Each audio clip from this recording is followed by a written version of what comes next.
Here on Destination WA, we're continuing our big road trip up the Coral Coast in the RV, looking for new places to holiday or even call home. And Geraldton is where I called home for 17 years. There have been a lot of changes since I left. The foreshore has been redeveloped with cafes, playgrounds and plenty of green parkland.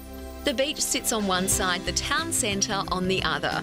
And just a few minutes away is the stylish Batavia Coast Marina, redeveloped by Landcorp and surrounded by luxury waterfront apartments, businesses and restaurants. We're at Back Beach in Geraldton and this is where I grew up, and right here is where I spent so much of my time learning to surf, years of surf lifesaving, and I'm really excited to show you a little bit of Geraldton and also Kalbarri, which is where I spent a lot of my time on holidays.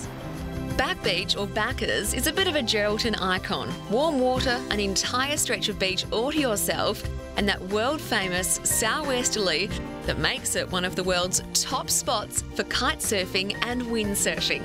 It's the biggest city north of Perth, but it's also the gateway to some great destinations further north. Some of my best holidays were spent in Coral Bay, Exmouth and Carnarvon, but without a doubt, our favourite getaway was just 90 minutes north in the seaside town of Kalbarri. You can so easily see why Kalbarri is such an amazing draw card on the Coral Coast. Not only is it absolutely stunningly beautiful, but there are so many things you can do. You can have a relaxing holiday if you like, but you can have an active one as well. You can go rock climbing. There are some great surf spots off the coast there. There's plenty to do on the river. You can go kayaking and fishing like John's doing behind us. You can even go horse riding through the river. I hope you got to see last week's show. This is something that I will never forget. You're taken through the pristine wilderness on horseback, across the Murchison River and up the sand dunes for the most breathtaking views where the river meets the coast.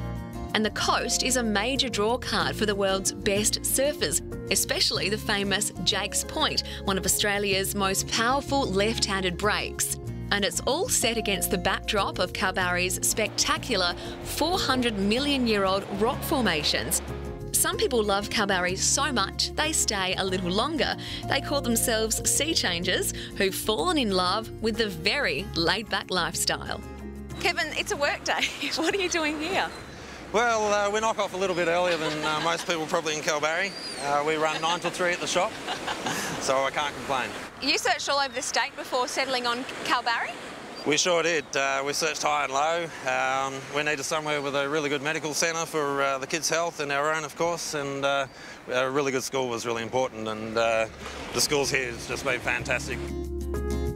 And there's also plenty of land available if you're looking for a semi-sea change. With a place like this, you know, we've got the ocean and the surroundings, not a cloud in the sky. It's absolutely fabulous, and the people here are so nice as well. A lot of people buy a home so that they can come up here 3 or 4 times a year and then rent it out. And if somebody wanted to come and live up here permanently, you can buy a block just in the new developments with ocean views. Where could you get that in Australia? So if you're after a sea change, I would definitely recommend these 2 spots. You could live in Geraldton and have all of this 90 minutes away and come to Kalbarri on holidays as much as you want, or you could live in Kalbarri and have all of this at your front door.